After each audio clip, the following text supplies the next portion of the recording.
irmãos, é um prazer e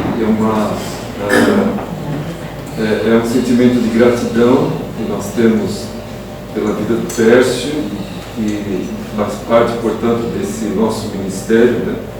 Juntamente com todos os demais da família, uma família que nós conhecemos, como o Pércio disse, já desde pequeno, desde a infância, e nós nos atraímos assim já muito cedo, por toda a família, desde Dona Doraci e o seu Antônio Coutinho, né, meu sogro, que também nos ajudou muito em todo o tempo, desde o chamado, no desenvolvimento do ministério, no casamento, enfim. As nossas famílias eram muito próximas e nós somos gratos a Deus porque ainda estamos aqui, né? Deus tem levado os nossos queridos, mas nós ainda estamos juntos. E isso é um motivo de gratidão. Louvamos a Deus por isso. Muito bem, muito obrigado e vamos ler a palavra de Deus, né? O convite é para o texto do Evangelho de João, capítulo 15. Me perdoe, eu estou um pouquinho aí afônico, não sei se os irmãos perceberam, talvez não, porque estão me conhecendo, né? Mas a gente está um pouquinho afônico, tá? Me perdoe se falhar a voz, não é adolescência, tenho certeza disso. É por conta disso, tá bom? Evangelho de João, nós vamos começar a leitura no capítulo 15, versículo 26, e vamos seguindo até o capítulo 16, versículo de número 15. Vamos ler.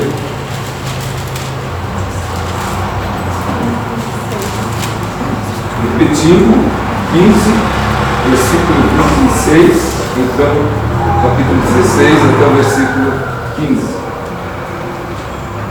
Versículo 26 de 15. Quando, porém, vier o Consolador, que eu enviarei a vocês, da parte do Pai, é 15 e 26, tá bom? Estou vendo que ainda os irmãos estão procurando, né? 15 e 26. Quando vier, porém, o Consolador, que eu enviarei a vocês, da parte do Pai, o Espírito da verdade, que dele procede, esse dará testemunho de mim. E vocês também testemunharão, porque estão comigo desde o princípio. Falo estas coisas para que vocês não se escandalizem. Eles expulsarão vocês das sinagogas, e até chegará a hora em que todo aquele que os matar pensará que, com isso, está prestando culto a Deus. Isso farão porque não conhecem o Pai nem a mim. Mas estou falando estas coisas para que, quando chegar a hora, vocês se lembrem de que eu já tinha dito para vocês. Eu não lhes falei isso desde o princípio, porque eu estava com vocês. Mas agora vou para junto daquele que me enviou, e nenhum de vocês me pergunta para onde o Senhor vai. O Senhor Jesus está despertando dois sentimentos dos discípulos: o sentimento próprio nosso, da humanidade, e aquele que deveria ser o da transformação pela presença dele. Por isso ele faz essa pergunta, voltando a falar com seus discípulos. Versículo 6. Pelo contrário, porque eu lhes disse estas coisas, a tristeza encheu o coração de vocês. Mas eu lhes digo a verdade. É melhor para vocês que eu vá, porque se eu não for, o Consolador não virá para vocês. Mas se eu for, eu o enviarei a vocês. Quando ele vier, convencerá o mundo do pecado, da justiça e do juízo. Do pecado, porque não creem em mim. Da justiça, porque eu vou para o Pai e não me verão mais. Do juízo, porque o príncipe deste mundo já está julgado. Tenho ainda muito para lhes dizer, mas vocês não o podem suportar agora. Porém, Quando vier o Espírito da verdade, ele os guiará em toda a verdade. Ele não falará por si mesmo, mas dirá tudo o que ouvir e anunciará a vocês as coisas que estão para acontecer. Ele me glorificará, porque vai receber do que é meu, e anunciará a vocês tudo o que o Pai tem, porque tudo o que o Pai tem é meu. Por isso, eu disse que o Espírito vai receber do que é meu e anunciar isso a vocês. Para quem gosta de marcar coisas, esse último versículo nos aponta para a Trindade, né? Como há de acontecer daqui a pouco, nesse evento marcante para a igreja, para o povo de Deus, para a família do Anderson, para todos nós, que é essa presença gloriosa do nosso Deus na vida daqueles que se entregam a Ele. Irmãos, nós, aproveitando então falando disso, né, nós vamos falar sobre o Pentecostes. Vamos fazer uma oração para que o Senhor nos ajude a compreender esse texto e fale diretamente ao coração dos irmãos aquilo que nós não conseguimos, né, porque temos os nossos limites. Mas nada é impossível para o Senhor. Então feche os seus olhos, por favor, e vamos orar. Senhor, nosso Deus e Pai, nós nos colocamos na Tua presença nesta manhã com este propósito, Pai, de adorá-lo, de homenageá-lo, de agradecer a Ti e de dizer o quanto o Senhor é importante na nossa vida. E nesse instante também, Pai, queremos dizer que estamos aqui com os corações abertos para ouvir a Tua palavra. Mas, Pai Santo, que o Teu Espírito nos ajude a não perdermos a nossa atenção naquilo que o Senhor quer dizer. Então fala, Pai, tudo aquilo que é necessário para que nós ouçamos nesta manhã, neste dia, e para que isso seja uma transformação no nosso viver. Nós te pedimos, Pai querido, em nome de Jesus. Amém. Então, para aqueles que se aproximam, têm simpatia por essas questões históricas, por datas, nós devemos recordar que no domingo que vem nós estaremos celebrando Pentecostes. Para a comunidade cristã, essa é uma data também muito importante, né? E o Pentecostes é uma festa, como aqueles que já ouviram, judaica, que acontecia 50 dias após a Páscoa. 50 dias depois da Páscoa, a comunidade judaica celebrava o Pentecostes.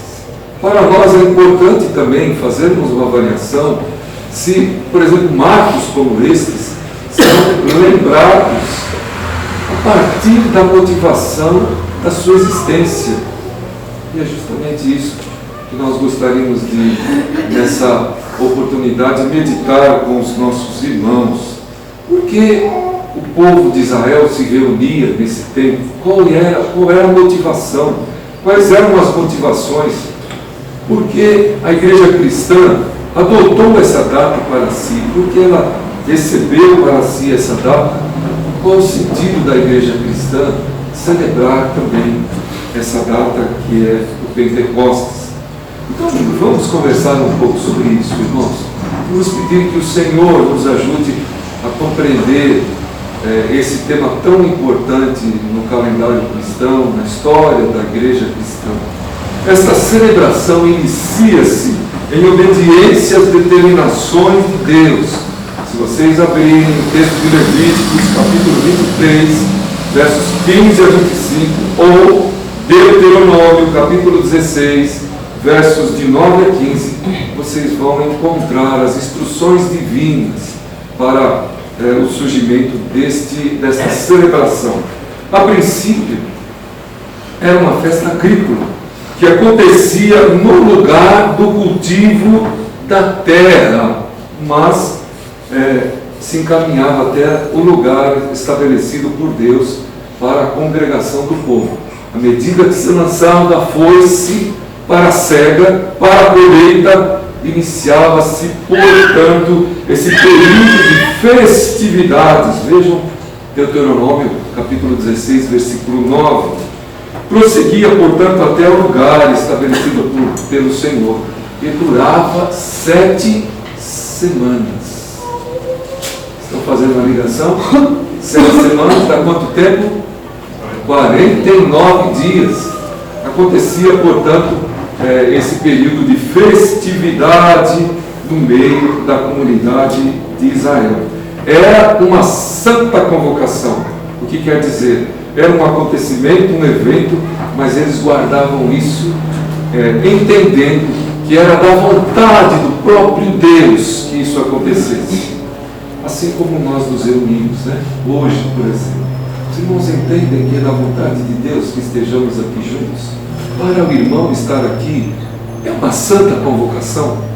É Deus que está chamando o irmão para esse encontro de hoje, para esse momento aqui. Está chamando estes que nós temos limitações para nos comunicarmos com eles.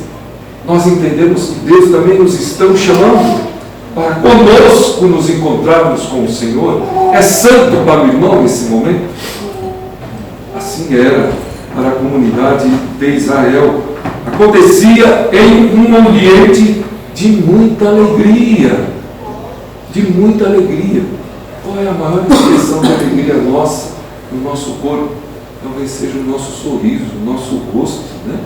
Nossa feição. É onde nós vamos, portanto, mostrar a alegria.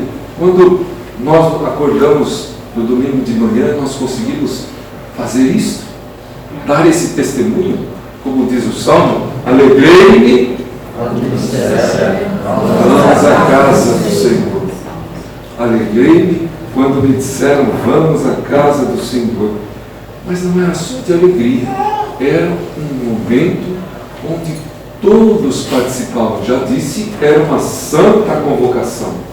E toda a comunidade que temia Deus, ela se esforçava, ela se empenhava, ela iria participar, conforme Deuteronômio, versículo 16, 14. Era uma festa de gratidão pela terra, pelo produto da terra, por aquilo que a terra trazia então para eles, para o sustento. Era uma festa de celebração da fraternidade. Se os irmãos observarem essas instruções que estão aí na orientação dada por Deus, trazida por Moisés, vocês vão ver que eles colhiam as espigas, mas deixavam-as do campo, assim para que os pobres colhessem e os estrangeiros também.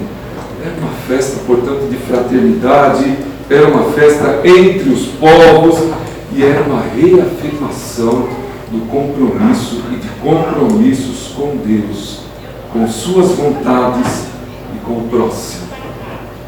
Quando nós nos encontramos na casa de Deus, nós temos esta perspectiva de que vamos nos encontrar com os irmãos, com o meu próximo, com aqueles que eu conheço, e se Deus assim permite, com aqueles que eu também não conheço, mas que eu quero fazer festa com eles. Vejam só esses valores que estão presentes nesta celebração. Será que nós perdemos isso de vista? Entre a comunidade judaica, recebeu o nome de festa da colheita, festa das semanas, festa das primícias. E durante o domínio grego, cultural grego, entre 333 a.C. e 63 a.C., passou a ser chamado de Pentecostes. Pentecostes é uma palavra grega que quer dizer 50. Então, para a comunidade do povo de Deus, a comunidade de Jerusalém, que viveu o domínio grego, cultural, político também, passou-se a celebrar com esta nomenclatura, que acontecia 50 dias após a Páscoa. O cristianismo adotou esta festividade desejando falar uma só voz. Os irmãos podem ligar, portanto, o que acontece no Pentecostes, não como uma coisa ao acaso. A irmã falou de Jesuscidência, né? Eu falo também de Cristocidência. E não era nada disso, era projeto, era plano de Deus. A comunidade cristã adota esta data com intento, com interesse de se falar uma verdade. Esse mesmo evangelista, João, no capítulo 14, versículo 6, diz assim: eu sou o caminho, a verdade e a vida. A comunidade cristã quer falar a verdade. Vocês lembram-se da leitura que fizemos? Quando vier o Espírito da verdade, Ele conduzirá vocês na verdade. A proposta, portanto, da comunidade do Senhor, da comunidade cristã, era esta, de ter a voz da verdade, sem a ideia de prepotência, mas pela fé, entender que ela estaria nesta celebração, adotando deste momento, mostrando, testemunhando a verdade e a vida do caminho. Era esta a proposta, portanto, presente. Então é importante que nós comecemos a lembrar, queridos irmãos, se nós ainda guardamos isso nos nossos corações. Se, por exemplo, quando essas datas chegam, porque, irmãos, datas nas Escrituras não são momentos em que nós devemos nos curvar, como o povo acaba fazendo ao longo da história, mas são momentos que nós devemos lembrar, são símbolos que nós devemos aproveitar e trazer como lembrança, e pensar e refletir, e nos autoavaliarmos, como nós estamos, em relação, por exemplo, à proposta daquilo que este símbolo, este marco representa. Então isso é muito importante. Para a comunidade cristã, Atos capítulo 2, que no dia de Pentecostes celebrou, portanto, também, junto com a comunidade judaica, aconteceu algo maravilhoso, que nós bem sabemos, que é a descida do Espírito Santo. E na descida do Espírito Santo, Deus propôs a este povo, que era seu, que ele falasse a verdade, que ele falasse uma só voz, independente da sua cultura, independente das suas ideias, independente da sua diversidade, independente dos seus pensamentos. Mas esta voz era Cristo. Acontece que nem sempre nós soubemos e sabemos transmitir, falar Cristo, testemunhar Cristo, viver a Cristo. Nem sempre nós sabemos fazer isso. E o testemunho, nesse texto que lemos, então, nos ajudará a compreender um pouco isso. O convite para os irmãos é que nós meditemos em uma verdade inquestionável que esse texto nos traz, que nós lemos. É uma verdade inquestionável e do que precisaria acontecer. Comecemos então pelo versículo 7. Jesus diz: convém que eu vá. Veja para os discípulos e para cada um de nós como isso pode ser angustiante. Eu encontro com alguém que eu esperava tanto, que era o meu anseio, que era o meu desejo, e de repente esse alguém diz para mim: eu não vou ficar, eu não vou permanecer, você vai me ter por pouco tempo. Irmãos, convém-vos que eu vá. Era conveniente aos discípulos que ele os deixasse, era conveniente que ele partisse. A presença de Jesus provocou um alvoroço na vida de todos aqueles, naqueles dias, incluindo-se os discípulos. A expectativa de sua chegada alimentava uma série de ideias, muitas se confirmando, outras sendo totalmente reformuladas. Quando Cristo vem a nós, muitas coisas mudam. Quando Ele passou a fazer parte da sua vida, seja na infância, seja na adolescência, seja na juventude ou na fase adulta, muitas coisas mudaram. E deve acontecer isto. Na verdade, é preciso que isso aconteça.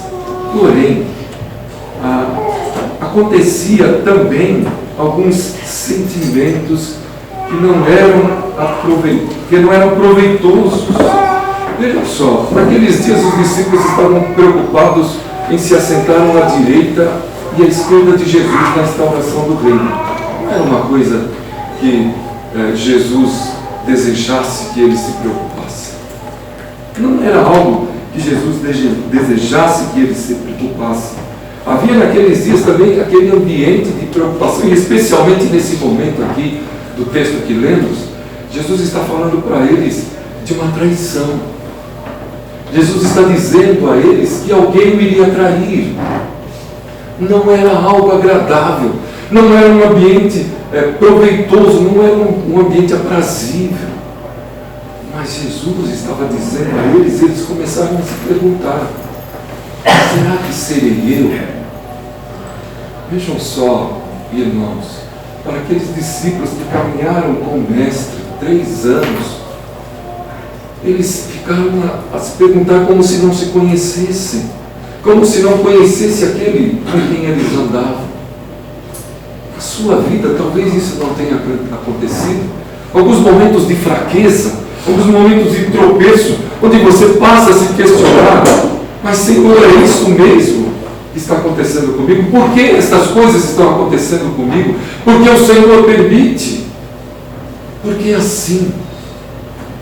Então, esta era uma situação que nem mesmo a presença de Jesus foi capaz de modificar naqueles dias, né? Mesmo a presença do Deus encarnado, Cristo Senhor, não foi bastante para que mentes e corações se curvassem ante a revelação há muito escondida, a verdade, e cuja teimosia em resistir a ela impulsionava de forma paradoxal a figura do Messias, a figura do tão esperado, a figura do ungido para o escândalo da cruz. A existência de corações naqueles momentos, a maldição do madeiro. Era assim como quando nós também fraquejamos, era assim como quando nós tropeçamos, também haja necessidade de que Jesus seja levado novamente ao madeiro, para nos purificar, para nos perdoar novamente. Mesmo com Jesus, eles não conseguiam falar e viver a verdade que Ele era, assim como nós. Era preciso um novo nascimento. E Jesus anuncia, né? Falando com Nicodemos, falando com aquele homem cheio de curiosidades, Jesus lhes fala a respeito: era preciso nascer do Espírito, o mesmo Espírito que sempre esteve com e em Jesus, e a partir do que os discípulos poderiam dar sequência à obra iniciada e interrompida pela cruz. Era preciso, portanto, que este Espírito viesse, essa mesma obra que nós hoje, nos nossos dias, precisamos dar continuidade. Você está pronto para isso, querido irmão? Você está pronto para vivenciar isto que começou com o nosso Mestre há tanto tempo atrás? Estamos ouvindo aqui tantas coisas belas que nos emocionam e que nos fazem compreender a necessidade de nós termos isso, termos o sentimento e a ideia do que representa, portanto, aquilo que esse novo nascimento é para nós, né? Qual é para você esta missão que o Senhor deixou? Como é para a sua vida, pessoalmente, esta missão que o Senhor deixou? Então, era uma verdade inquestionável, era uma verdade que não se podia jamais negar, mas mesmo assim, aqueles discípulos tropeçaram, fraquejaram, e isso nos foi apresentado nessa oportunidade, nesse texto, nos Evangelhos, nas Escrituras. Verdades conhecidas e não aceitas. Dos versículos 8 a 11, Jesus responde aos discípulos verdades não conhecidas por razão da pouca difusão, e a pouca difusão por razão da pouca, se não nenhuma, aceitação. Elas estão declaradas em 3 pontos cruciais, preponderantes, importantes. O primeiro é: o homem é um pecador. Ele não consegue agradar, se aproximar, conviver com Deus por si só. Ele não consegue. Ele, como diz o texto de Isaías, capítulo 64, versículo 6, mas todos nós somos como o imundo, e todas as nossas justiças como o trapo de imundícia. Então todos nós precisamos de algo mais na existência. Precisamos de algo mais no viver.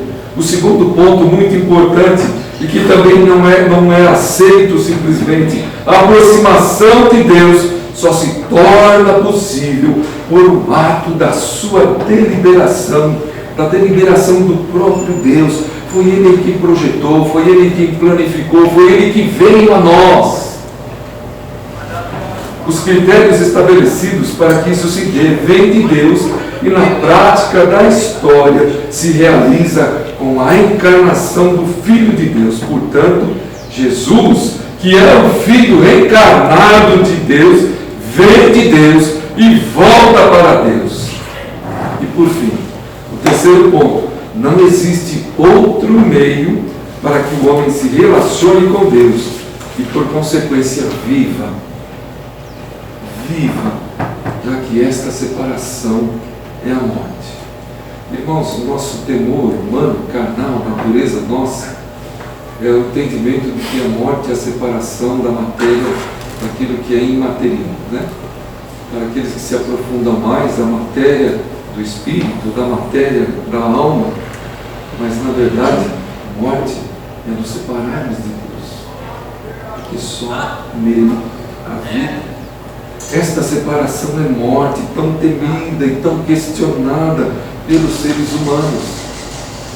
Esta busca que o homem tem de viver, desenvolvendo fórmulas na história, procurando a fonte da juventude para não morrer, procurando meios para não morrer, procurando lugares para viver, só se encontra a partir da vontade de Deus, da iniciativa de Deus, do agir de Deus. E isso precisa ser compartilhado, isso precisa ser difundido.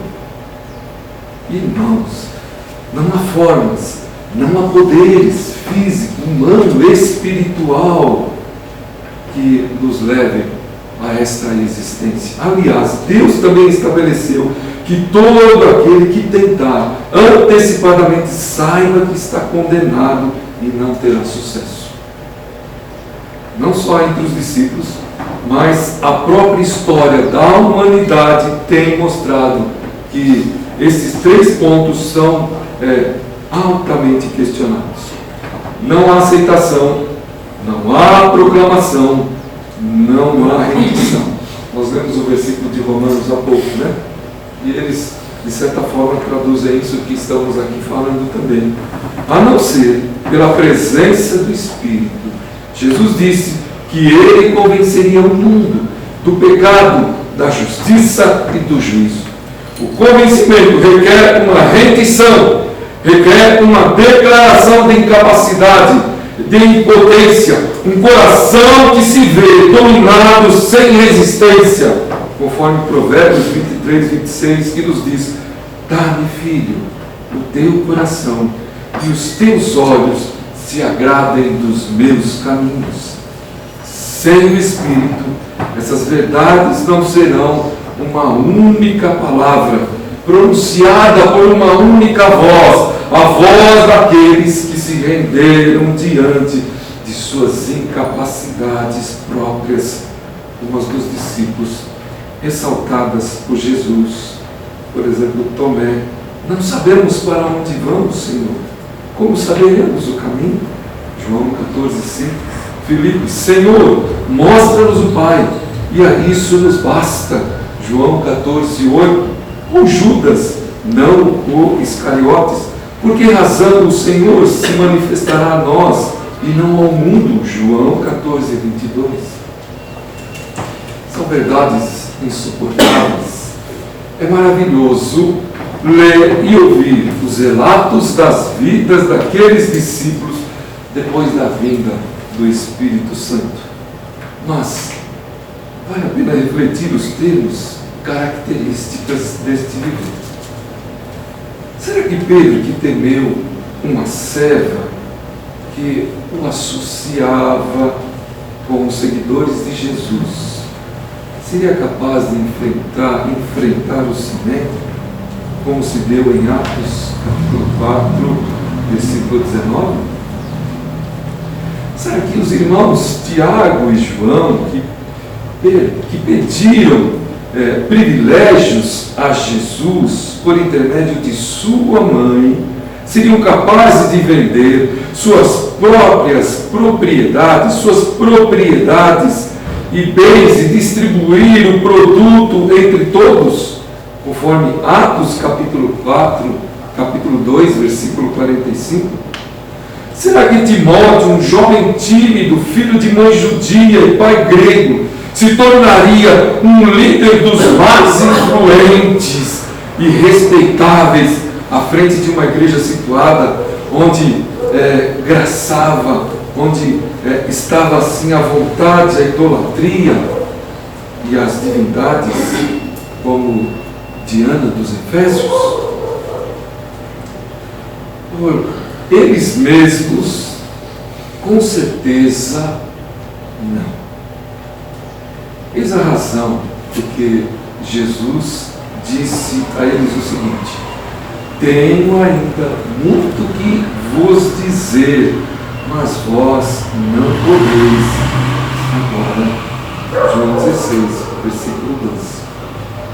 Imaginemos se Jesus fosse claro ao dizer a eles que sofreriam e morreriam por causa do nome dele. Assim como ele, Jesus, iria morrer dali a pouco tempo por eles e por todos. Será que nós suportaríamos neste tom, com discernimento para os nossos tempos atuais?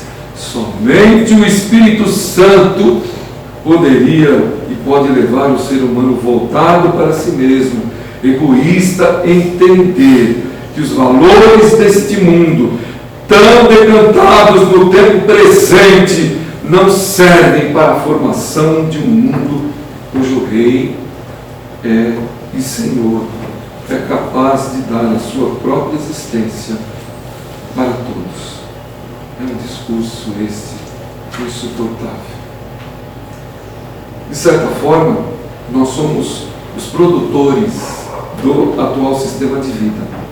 Assim como as pessoas em seu tempo o foram, não podemos negar que temos buscado muitas coisas, quando somente uma é preciso: estar com Deus. Lucas 10, 41 e 42 nos diz, como Jesus disse a mostra, a aquelas pessoas que ali estavam: nossos filhos têm sido levados a se habituarem com estas coisas, a ponto de muitos nos perguntarem como era viver em outro tempo sem o que se tem hoje. Contudo, a maior evidência dos nossos dias é que não se deve privilegiar uma. Existem várias vozes e todas devem ser ouvidas e tidas no mesmo nível. É isso que nós ouvimos. Mas, como nós começamos, nós queremos continuar celebrando a presença do Senhor, a festa da gratidão pelas dádivas da terra, quando a maior parte de nós não sabe nem como a terra a dá. O Pentecostes em gratidão como dádivas do Senhor, a festa da unidade entre os povos, como somos separados por tantas barreiras, mesmo dentro de um mesmo idioma. A festa das primícias, mesmo quando o melhor sempre é reter para si. Mesmo assim, temos a disposição para dar sentido a este momento. O Espírito Santo, promessa que foi feita para todos nós. Então, somente o que nos cabe é nos encher dele, para que cada vez mais Jesus seja glorificado em nós. Para que nós aprendamos, queridos irmãos, no Evangelho de João, capítulo 14, versos 26, capítulo 16, versículo 14. E Deus assim então esteja nos abençoando e nos permitindo compreender de forma adequada os seus planos e projetos para cada um de nós nos nossos dias. Que Ele abençoe a vida de cada irmão, que Ele abençoe a família, a casa de cada irmão. Que esta paz do Senhor esteja presente, portanto, no lar de todos nós, para a alegria daqueles que esperam pela salvação, daqueles que aguardam esta salvação bendita e preciosa, salvação daqueles que nos afastam de Deus. Deus assim abençoe os irmãos, a esta amada igreja, abençoe toda a liderança, abençoe ao seu pastor, abençoe a vida de cada um, em nome de Ele mesmo, nosso Senhor Jesus. Amém. Amém. Pastor, pode encerrar com uma oração? Após isso, então, os irmãos, vamos nos dirigir até o local do batismo. Podemos nos levantar, por favor?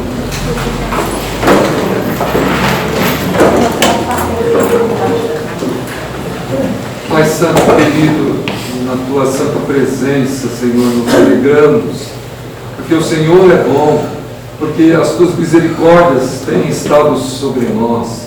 E nós Te louvamos, Pai, nesta manhã, por tanto e tanto que o Senhor tem feito, Pai, a nosso favor, por tanto que o Senhor tem possibilitado a partir de nós, para os nossos, para aqueles que convivem conosco.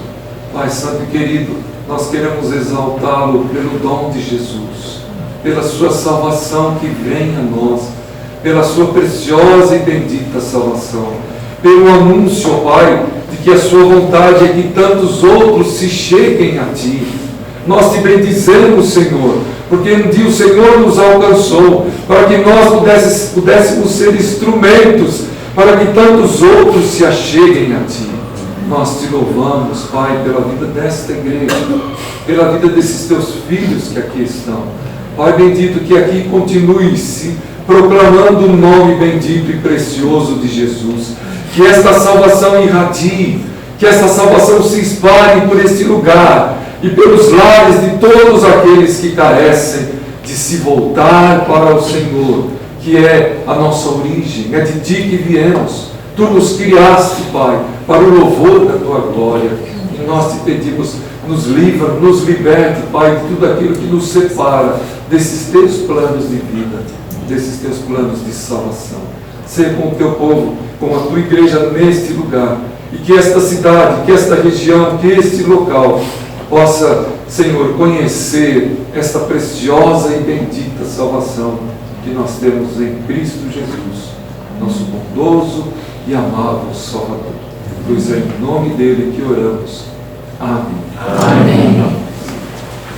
Receber a Deus? Pode.